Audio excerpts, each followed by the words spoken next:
Assalamu alaikum and welcome back to the Lost Islamic History podcast. Today we're going to talk about one of the most amazing, wonderful, beneficial, and important inventions of all time.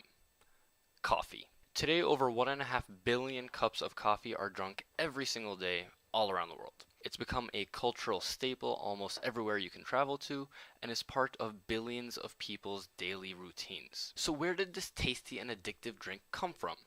And when did it become so popular? Now, believe it or not, it's a relatively new drink. It's only been around for a few hundred years, since the 1400s.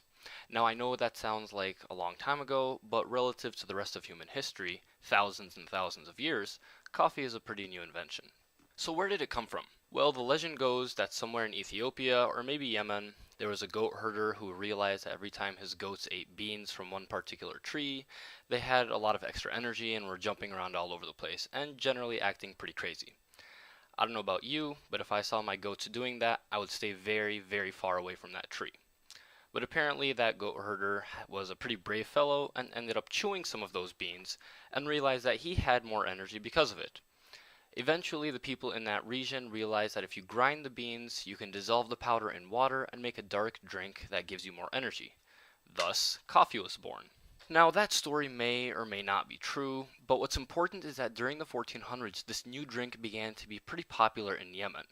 They called it qahwa, based on the Arabic root word qaha, which means having no appetite, because this drink tended to dull one's desire for more food. It was especially popular in Yemen among Sufis and other religiously oriented people, as it gave them the energy to stay up at night worshipping God. From Yemen, the drink spread north into the Ottoman Empire, where the Turks called it kahva.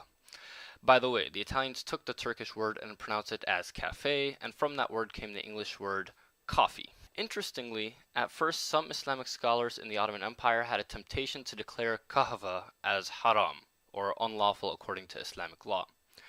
The reasoning for that was that this new unknown drink affected the mind, so they were afraid it might be similar to wine, which is unlawful in Islam. In any case, that ban didn't last long because during the reign of Sultan Suleiman Qalanuni, also known as the Magnificent in the West, the highest religious authority of the empire, the Grand Mufti Abu Saud Effendi, analyzed the drink and realized there is no legal basis in Islam to declare it unlawful, so the consumption of coffee was allowed again in the empire. And as you can imagine, the people rejoiced. Throughout the empire, and especially in Istanbul now, coffee shops began to spring up all over the place, and European travelers took notice. Wealthy Venetian traders especially imported this new drink into Europe throughout the 1500s and 1600s. In fact, one of the main ports in Yemen where Europeans bought coffee beans was a city called Mocha, and from that, of course, we have the word mocha for a specific style of coffee. Now, the Europeans also went through a religious legal issue with coffee. The Catholic authorities were tempted to declare the drink as unlawful, especially since it was a quote-unquote Muslim drink.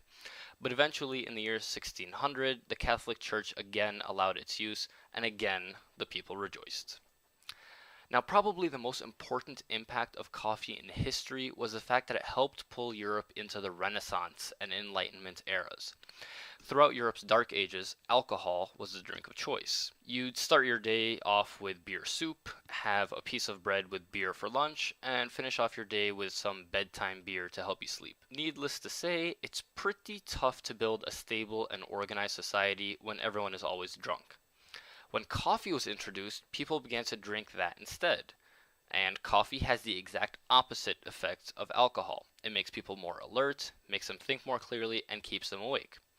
With coffee houses opening up from Paris to London to Florence, more Europeans began to actually think about things like philosophy, government, the rights of man, which all helped spur the Enlightenment, which eventually brought democracy to Europe and helped it enter that era of imperialism, where the Europeans conquered most of the Muslim world, including the birthplace of coffee, Yemen.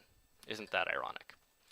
Well, there you have it, the story of coffee from obscure goat herders to European Enlightenment to imperialism. I hope you enjoyed this episode of the Lost Islamic History podcast, and we'll see you next time. Salam.